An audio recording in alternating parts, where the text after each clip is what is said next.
বন্ধুগণ, আমাদের জাতীয় মহাসভার ৫১ অধিবেশন এখন শেষ হতে চলেছে।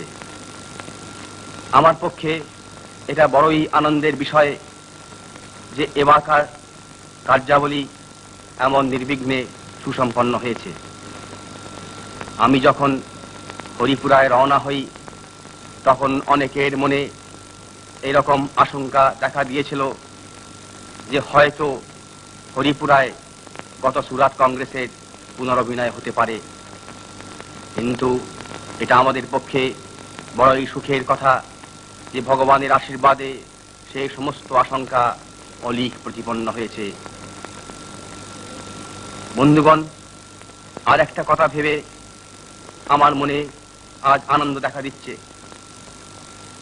এখানকার অভ্যর্থনা সমিতি সর্দার বল্লভভাই প্যাটেল মহাশয়ের পরিচালনায় যেভাবে কাজ করেছেন এবং যেভাবে আমাদের জন্য সমস্তই ব্যবস্থা সুবন্দোবস্ত করেছেন, এটা আমাদের পক্ষে বড়ই আনন্দের বিষয়।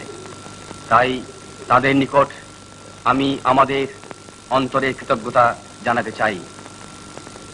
এতদ ব্যতীত এখানকার স্বেচ্ছাসেবক ও স্বেচ্ছাসেবিকারা যেভাবে অক্লান্ত পরিশ্রম করে আমাদের সেবা করেছেন, তাতে আমরা তাদের কাছেও কৃতজ্ঞ। সর্বোপরি এটা আমাদের পক্ষে পরম আনন্দের এবং গৌরবের বিষয় যে মহাত্মা গান্ধী এখানে সশরীরে উপস্থিত থেকে তার আশীর্বাদ ও প্রেরণা আমাদের দিয়েছেন।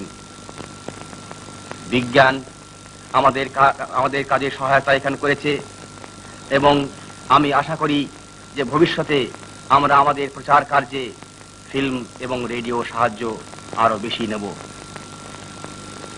সর্বশেষে আমি আপনাদের কাছে আমার অন্তরে নিবেদন জানাতে চাই।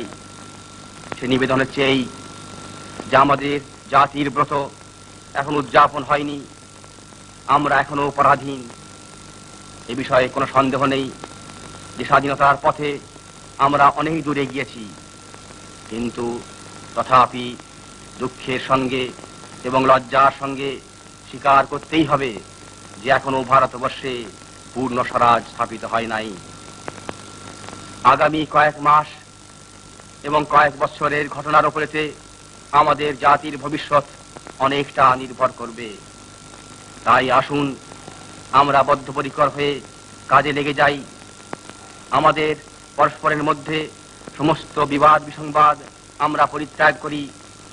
আমরা সকলে এক প্রাণ হয়ে দেশের সেবায় আত্মনিয়োগ করি এবং স্বাধীনতা লাভের জন্য অগ্রণী হয়ে আমরা সামনেই চলি।